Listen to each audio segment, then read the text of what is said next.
富太燃點光明，黑炭就助黑暗。學子又搞事，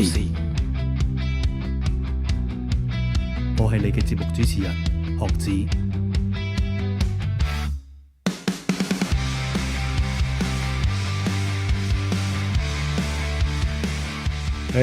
歡迎大家嚟到第13集嘅學子又搞事啊！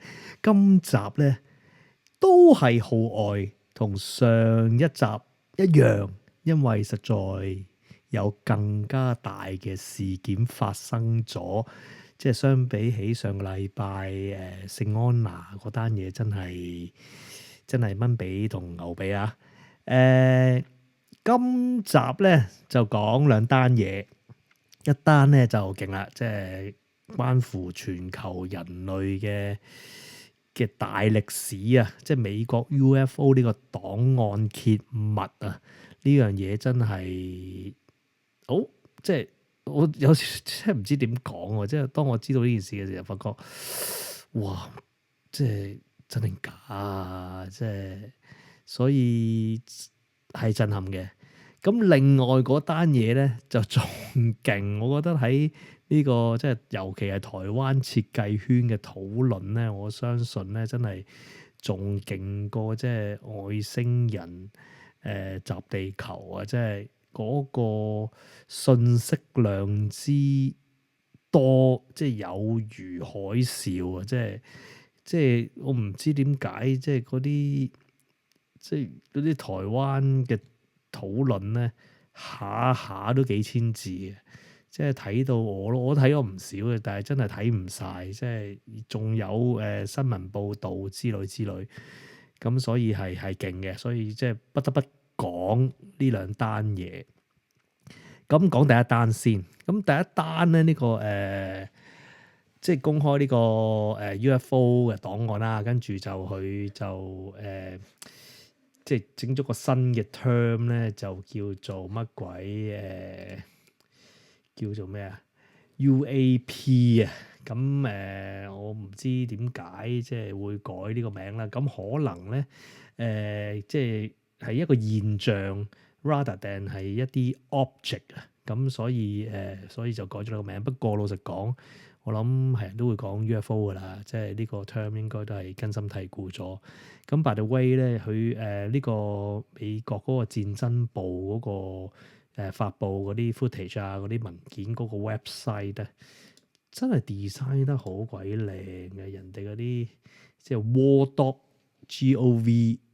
war.gov/UFO 啊，佢嗰個度個 URL 都係用 UFO 嘅。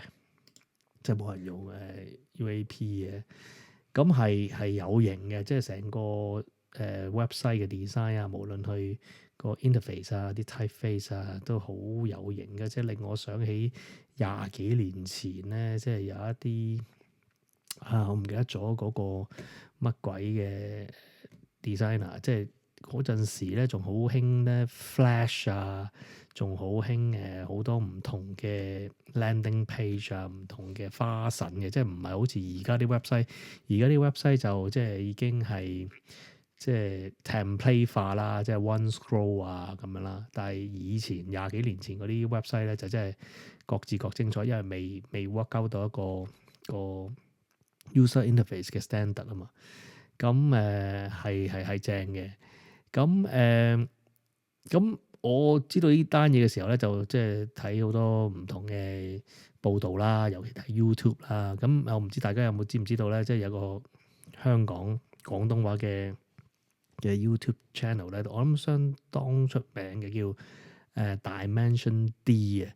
咁呢個 Dimension D 咧喺呢個檔案揭露咗出嚟不久咧，佢就upload 咗條片咧，就成4個幾鐘頭。咁就叫 UFO 解密時代，咁大家有興趣咧都可以上 YouTube 查嚟聽下。咁我咧就分開好多日聽啦，咁就即係揸車又聽，做嘢又聽。咁終於聽晒啦。咁係呢位仁兄咧，呢位大咧係勁嘅，係瘋狂嘅，即係佢嘅製作咧即係好心思周密嘅。咁所以佢講咗好多唔同嘅背景啦。咁如果大家有興趣，即係我都幾建議去聽聽嘅。咁另外就即係有聽雲海啦佢嘅報道啦。雲海就不嬲都係即係 UFO 嘅即係推廣者啦。咁我亦都有睇咗啲外國嘅報道啦。咁我就發覺咧有一樣嘢咧，我覺得係好令人心寒嘅，因為咧即係佢尤其係即係講翻即係60幾年咧啲太空人上去月球咧，喺個月球嘅登月嘅過程裏邊啊，會見到啲光啊，見到啲即係好多異常嘅經驗啊。咁呢啲嘢咧喺文字記錄咧，我覺得嗰啲文字記錄咧仲心寒過嗰啲片咧，因為嗰啲片咧其實都係我覺得即係好似之前都流出過好多啦，即係有個圓圓波波飛得好快啊，最 iconic 嘅而家就係嗰粒八角星星嗰個啦，嗰個喺個天空度浮啊，嗰個都係癲嘅。啲人又話啊，當年耶穌伯利恆之星係咪都係嗰粒星啊咁樣？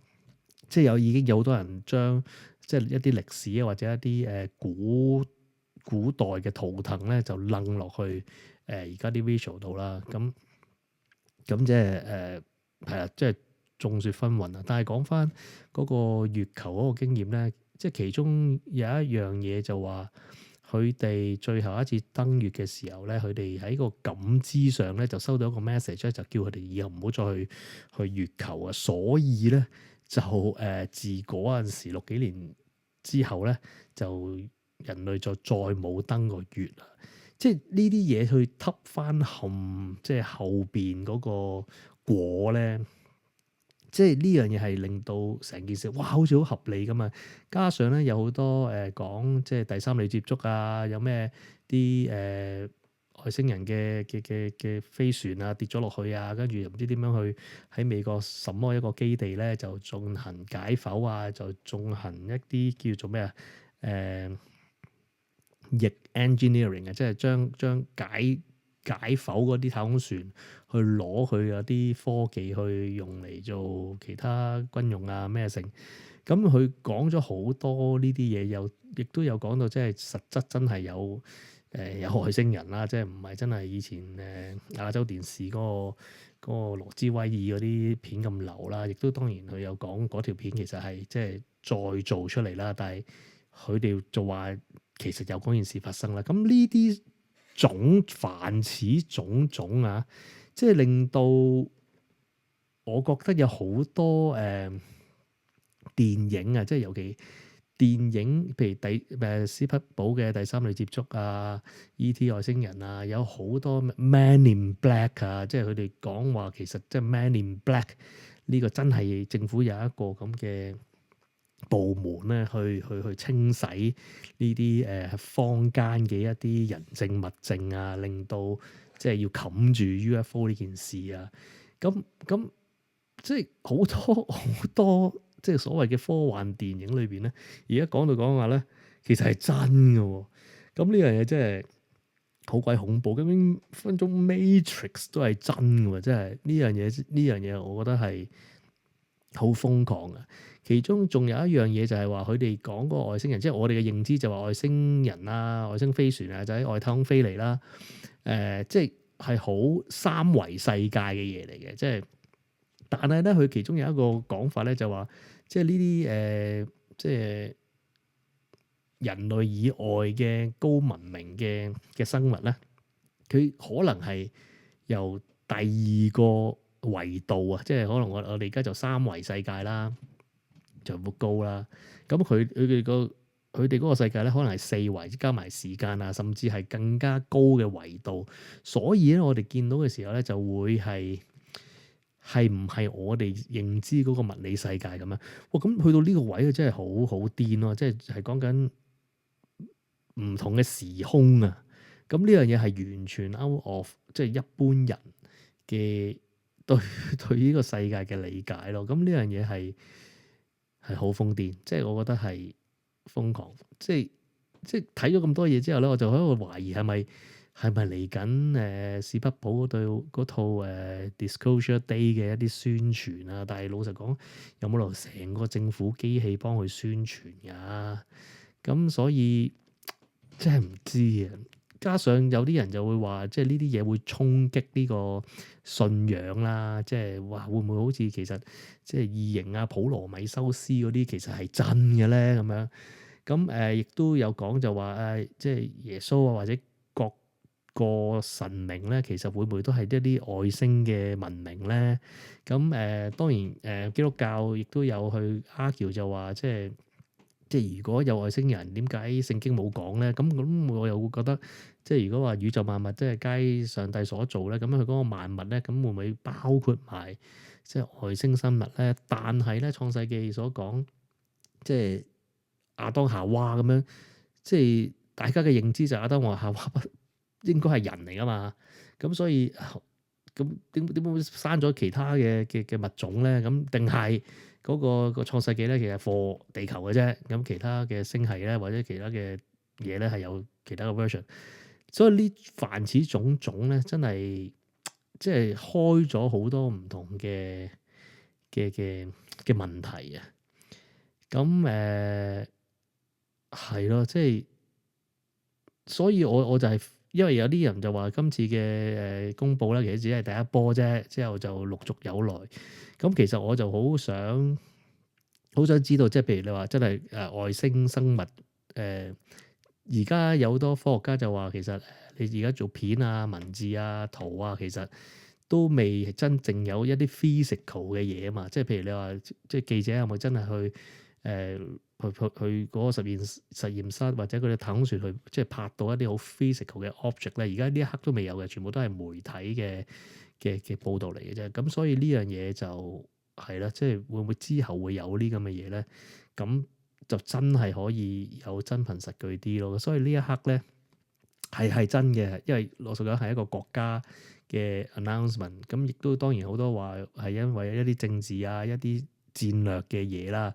咁同時間亦都有話其實其他國家都有呢啲咁嘅檔案嘅。咁所以呢樣嘢咧，Donald Trump 去爆呢樣嘢出嚟咧，確實係劃時代嘅。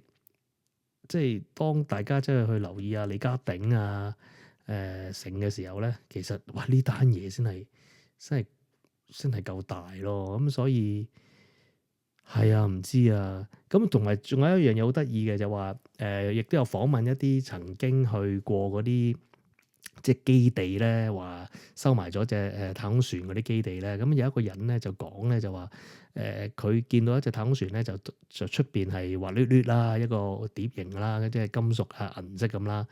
佢外表睇嘅體積咧，同佢走入去嗰個太空船裏邊嗰個內籠啊，嗰個室內嘅空間咧，佢話喺室內嘅空間咧係大好多嘅，即係唔同佢喺外觀睇係個唔同嘅。咁呢樣嘢又好癲啦，即係你即係嗰個物質世界都係唔同咗啦。咁同埋佢話裏邊嗰個 interior design 咧，即係好冇嘢嘅，即係滑捋捋嘅張凳咁樣咧，就即係連冇 panel 冇咩 interface 冇駕駛艙冇駕駛桿嘅。咁好似佢好似講到就話係用意識去控制嗰隻太空船咁樣，即係話 minimal 到不得了。咁呢種即係極簡嘅設計咧，就不禁令我諗起咧聶永真大師啦。即係其實諗下聶永真做啲嘢咁簡潔，其實會唔會佢都係外星人嚟嘅咧？咁係啦。咁呢個解密咧就講到呢度，我好期待佢再發布其他嘅嘢啦。咁去到地球另外一邊啦，即係台灣電力公司呢單嘢咧，其實真係勁嘅。因為佢嘅勁又勁在咧，佢98萬台幣啦，其實即係差唔多25萬港紙啦，就作一個 brief 咧，就其實叫基本上咧就係要呢個視覺識別嘅一啲優化，即即係 refinement 嘅啫，其實就唔係即係大改嘅，所以就即係25萬港紙啦。咁亦都係要包呢個字體系統設計啦，咁即係 craft 一啲字啦。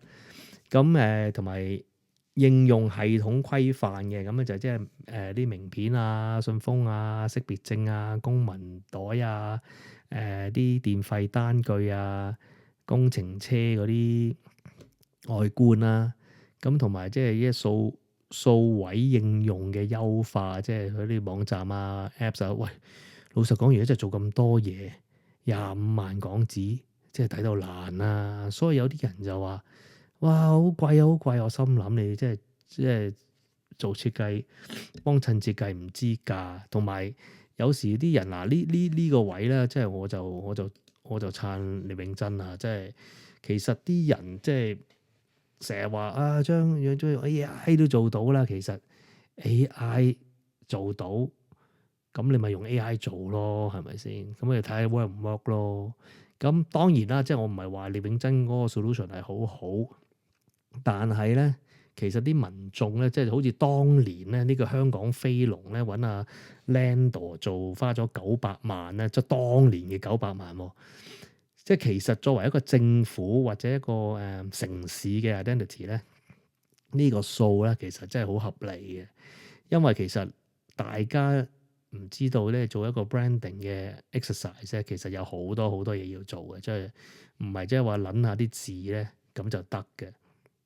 咁所以咧，我唔知阿聶大師咧喺呢個 project 度有冇一啲即係比較 strategic 嘅動作啦。即係老實講，去到呢啲咁嘅規模嘅 branding project 咧，你冇可能咧就撚下字微調下個 logo 咧就對出去嘅。即係雖然係得嗰25萬，但係咧你要做嘅嘢其實有好多嘅，即係你點樣係去 define 個 problem 啊成啊。但係喺阿聶大師嗰個出嗰個 post 咧，佢嘅辯護嚟講咧，佢就好似冇 show 到呢啲咁嘅 development 啊，或者佢點樣處方啦。當然啦，即係佢未必係一個咁嘅style 嘅設計師啦。即係覺得即係我覺得係咁就説的，即係説了便是咁樣啦。咁但係我覺得喺去到呢啲咁嘅爭拗層面咧，其實你唔係話 show 咗你啲 presentation 啊，你個 logo 點樣擺啊，跟住啲字點樣 craft 啊，即係由毛筆體去到黑體，即係 in between 你點樣去 adjust 啊，跟住就講到點樣去沿用翻佢聲稱，即係複製咗好多個 version 嗰啲字個結構去 craft 嗰隻新嘅黑體字。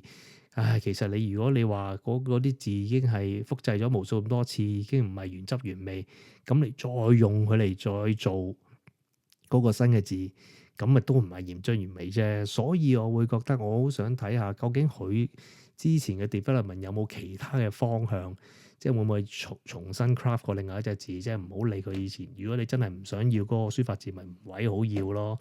但係我覺得喺個設計過程裏邊咧，你一定要 explore 唔同嘅方向咯。嗱，呢個正路就係咁樣做啊。但係當然啦，即係唔知聶大師點樣做設計啦。即係聶大師就話：我覺得就係咁啦。即係睇翻佢過往嘅設計咧，其實都係幾單一嘅方向，或者係非常之有個人嘅 style 嘅。無論係做博物館又好，做呢啲公營機構又好咧，基本上咧嗰個視覺嘅風格咧都好貫徹聶大師呢個即係永真急制嘅 style 嘅，即係呢一個好有 house style 嘅一個設計方式咯。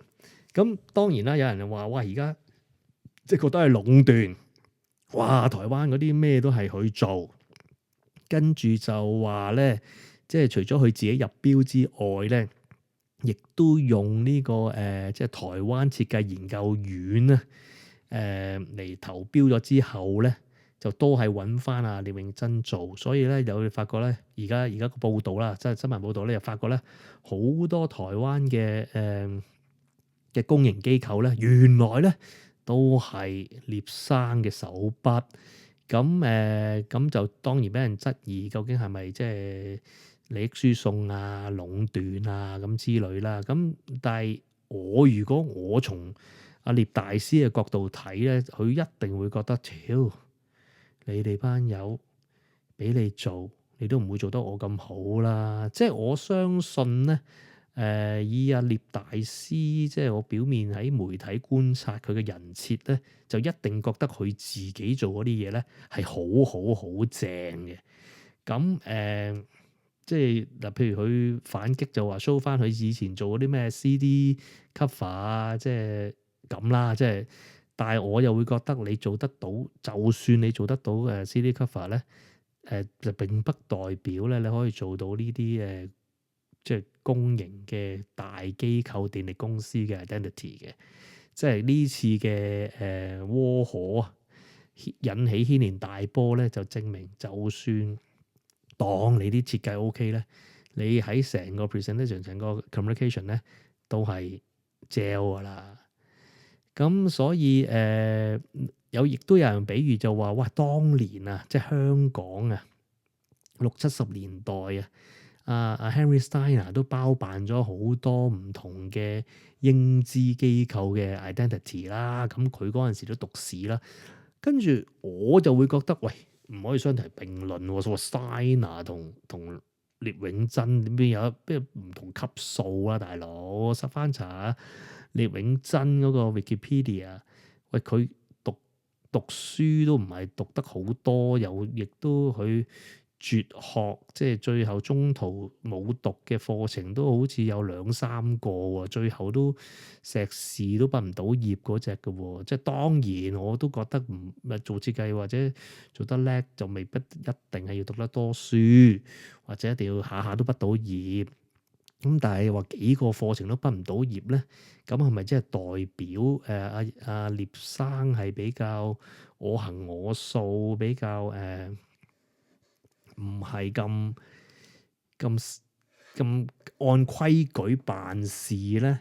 咁而 Steiner 嘅學術或者係本身做設計嘅，佢都唔會，絕對係唔會就乜都係做到點線面咁啦。即係 Steiner 係Paul Rand 嘅學生嚟㗎嘛，即係嗰個成個設計嘅學派啊，嗰個 school 都完全唔同啦。咁所以我就唔會覺得可以相提並論。即係我覺得最後都係睇下做得好唔好咯。個聶大師個問題就話，喂，你啲嘢都做得唔好咯。當然啦，我相信喺台灣嘅文青群體裏邊咧，即係當佢神咁拜嘅，即係話哇好美喎，即係永真急制的設計，那次不好看啊！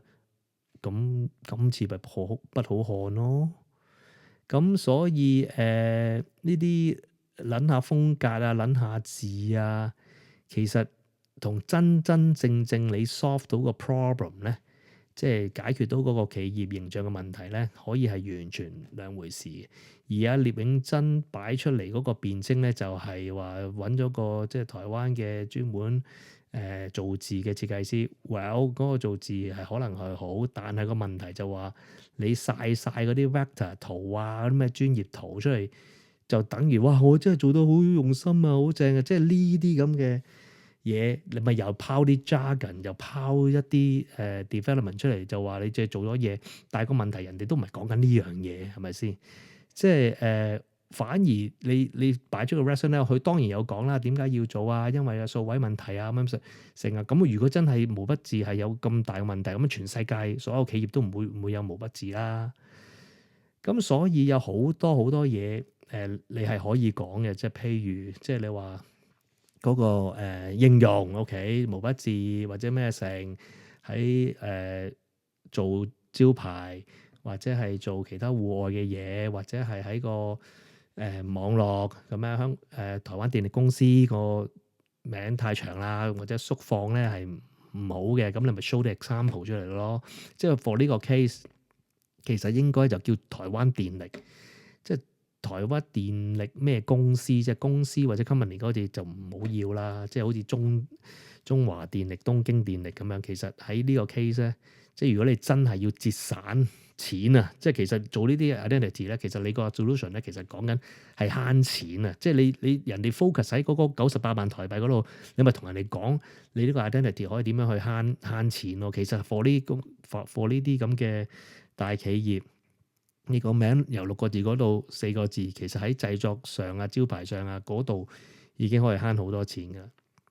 咁呢啲嘢，我覺得就係你要去具體去講，就唔係話好傲慢地就話，屌你識乜嘢啊？我設計嗰陣時，你啲咩成啊？其實你話自己好專業，話自己問心無愧，冇意思嘅，即係成熟少少啦。即係但係永真都成40幾歲咯，好似即係冇理由咁噶嘛，係咪先？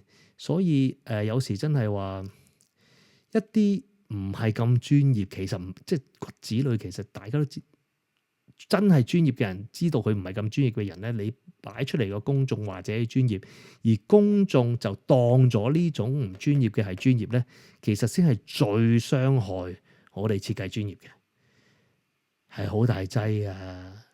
咁當然有啲人話 AI 都做到咁樣，而家最中意用 AI 都做到，其實 AI 咪最多俾你諗到幾個 option 可以做到似模似樣，但係我之前有喺我個blog 嘅 post 都有講，其實而家就係講緊判斷力啊嘛，即係你 gen 有幾多個出嚟，但係最後你個處方，最後你間公司係有啲咩問題，現時你要面對啲咩問題，嗰樣嘢先最緊要。你而家做圖，其實 AI 就有少少似一個好熟練嘅即係嘅幫手，即係佢可以好熟練地去製造好多唔同嘅花臣俾你揀，但係最後你點樣揀，點樣去處方咧？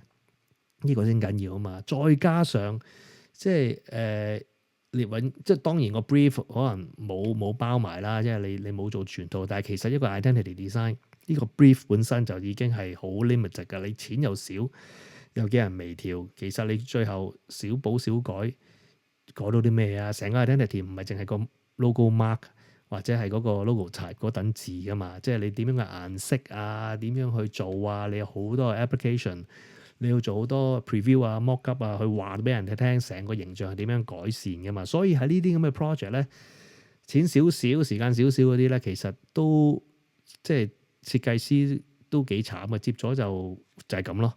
咁所以有好多人就話呢啲 job 未必有大公司會接咯，就是咁解咯。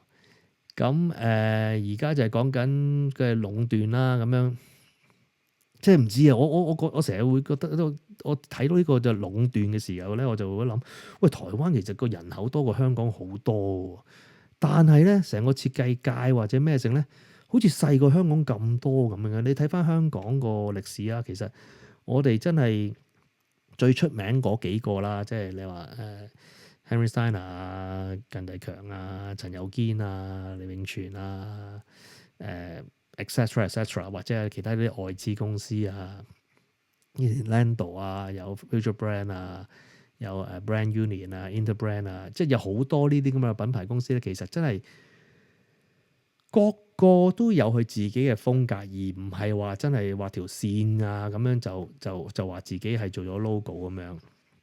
咁係咯，即係我會覺得香港地方少少人口。得個幾百萬，反而嗰個設計圈，就算到而家都係啦，唔好話講遠古30-40年前啦，到而家都係你發覺有好多唔同嘅設計公司咧，都做到好多不同類型嘅problem solving 嘅。咁而台灣咧，即係除咗聶永真啦，即係我見到有其中一個標書就話有嗰間公司叫藍本設計啦。咁我睇翻個 website，佢都係做好多品牌嘅設計。當然佢嗰啲 portfolio 啊，成件事咧就冇聶永真嗰啲咁有型啦。但係我就好兜，其實成個台灣真係得仲有冇其他真係好 idea driven 啊？好即係好似外國 Pentagram 啊。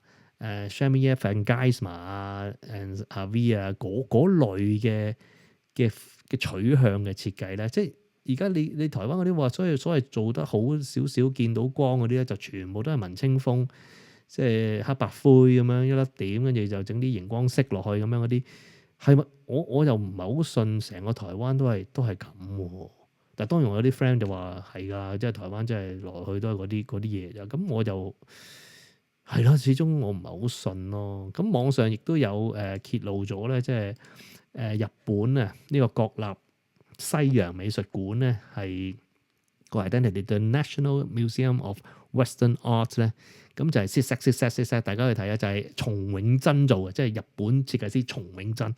咁啊，聶永真咧就幫台中市立美術院咧就設計咗個咧就係打橫 set 咁樣嘅。但係咧日本嗰個咧 The National Museum of Western Art 咧就其實係 NMW，即係用 NMW 嘅大街咧去做構成嗰個 set 嘅。咁係好聰明，好合理嘅。但係咧反觀阿聶大師幫台中市立美術院做嗰個咧，就完全都係撚線，即係用幾何線咧嚟表達。因為英文台中 Art Museum 咧，其實同嗰個 set 嗰個 form 咧係冇乜關係嘅。唉，即係咯，個名又同人哋差唔多，做啲又同人哋差唔多。但係我印象中咧，即係聶永真去參考外國嘅設計咧，其實都唔係第一次嘅啦。咁而台中市立美術院係其中一個，即係台中呢個綠美圖啦，呢個台中市立圖書館咧，都係用呢啲咁嘅線咧去做。即係其實你嗰個諗法可能係想去連成為一個系列，但係你係冇嗰個咩啊？即係 distinctive 唔到啊！即係太虛太盛啦！即係我有時我都幾想知道咧，阿聶大師咧，即係做呢啲咁嘅嘢，嗰個 development 又係點樣樣啊？定係冇嘅咧？即係冇 literation、冇 development、冇 ideas、冇其他方向，即係一錘定音去做咧。即係，但係我覺得，如果佢話得自己專業咧，就精路就唔會咁咯。咁所以係啦，即係呢個即係離奇嘅，即係又唔係做得好，又霸住晒啲 job 去做。如果我係台灣嘅設計師咧，真係滾喎！即係當然啦，你台灣嗰個問題點解我話點解好似即係水咁深咧？但係因為阿聶大師劈頭第一句咧，就將呢樣嘢去 spin 去呢個政治啊，即係不同陣營。我係綠營嘅人，你哋藍營係一去到呢啲咁嘅位，梗係乘機插我啦！即係一嘢就講私怨，一嘢咧就去spin 到去立場先行。咁當然我唔排除啲人咧就係因為咁樣追住你嘅，但係有時你個設計都唔係好啦。但係我覺得喺呢啲咁嘅氣氛同環境底下咧，你再講咩設計咧，你一話反對聲音咧，佢一定話你私怨嘅。即係正如我講佢一定會楞埋以前啊空明啊佢哋咩小鳩啊咩許漢文佢哋，所以咪咩成啦。喂，我老實講，我之前都唔識你係邊個啦，就係見到你哋嗰啲言論，見到你哋做出嚟嗰啲設計，哇咁都得嘅，咁我先至知道吓，呢個姓聶嘅呢次係咁，跟住過咗一排，咦呢單嘢咁咩咧？咦邊個做啊？又係姓聶嘅，即係有時啲嘢所謂 bias 就係因為累積就話哇次次都係呢幾條友。咁先咩啫？我所以成日話，即係空明是一把尺。唉，即係有時啲嘢，即係物以類聚，人以群分。有時啲嘢，所以我就覺得所以奉勸一隻即係後生仔學設計嘅咧，即係要睇多啲唔同嘅嘢咯。即係尤其即係唔好信呢啲。亞洲中港台呢啲咁嘅所謂高調名人大師啦，即係你攏個頭埋去人云亦云咧，就盞好似佢哋咁蠢嘅，所以係啦，即係如果有年青人，即係我有時有時收生啊、見工咧，我都要問啲年輕人中意啲咩設計師。如果有年輕人話俾我聽佢中意聶永真咧，我就一定會問佢點解嘅。即係如果佢講得出一啲 point 咧，咁就都可以考慮下。但係如果唔係，都係嗰啲蠢文青咁樣，咁就真係唔好意思㗎啦。係啦，所以呢壇嘢唔知。不過我會覺得即係聶永真喺台灣嘅信眾啊，一定會繼續去擁護佢嘅。但咁就真係即係恭喜晒啦！即係祝福即係台灣嘅設計可以有一日可以真係做到即係國際級，而好嘅設計真係會應用到咯。仲有一個位就係我會覺得咧，深刻我有時想套入去啊，即係阿聶大師呢類型嘅設計師個諗法啊，即係佢哋成日講美學係，即係我都知道，即係你喺台灣嘅嗰個環境咁樣，即係普遍嚟講個公共設計品啊，即係有啲好廟宇式嘅設計，即係你發覺係哇噼里啪啦，或者你睇到台灣嗰啲綜藝節目啊，或者台灣嗰啲新聞啊、電視嗰啲 interface 係噼里啪啦，係雜亂無章嘅，即係有少少去咗夜市嗰啲射波嗰種嘅視覺文化。咁你作為一個年輕人，當然啦話我真係想靚嘢，咁佢哋就走咗另外一個極端啊！即係等於你去話如果用食嚟做比喻啦，即係你食麻辣燙啊、螺螄粉啊、乜嗰啲超級濃味嘅嘢咧，但係你當你有一次有能力去煮嘢嘅時候咧，你就擺兩粒飯喺個碟裏邊，跟住瀨兩滴汁，咁就叫做係佳肴啦，或者做一隻好大嘅碟，跟住擺一粒粟米喺中間，跟住就話係一個 dish 啦。即係有時啲嘢唔係去到咁極端噶嘛。即係你發覺係個城市個 visual pollution 好緊要，話即係好嚴重，但係你都唔係話整兩條線就話整咗個 logo 啊，大佬，即係神經病嘅咩？所以係啊，所以我係同情嘅，即係有時我諗一諗，我都幾可憐佢哋，即係啦，即係佢想用簡約或者想用美學去改變呢個世界，或者改變佢自己嘅國家，或者改變佢自己嘅城市，但係奈何即係扭曲咗即係設計嘅意義咯，而亦都去將呢樣嘢去傳俾下一代咧，呢樣嘢係好鬼不幸嘅。所以有啲喺台灣教設計嘅朋友咧，我都有曾經同佢講，我真係即係辛苦晒嘅，即係喺呢個咁嘅文化底下咧，即係要做嘅嘢實在好多，即係同香港其實一樣咯。咁係啦，所以有啲 sad 嘅。咁我唔知點樣收科啊。咁希望佢哋慢慢會學乖啦。今集到呢度，多謝大家收聽。如果你哋覺得啱聽，歡迎訂閱呢個 podcast，我嘅 YouTube、Facebook page 同埋 Instagram。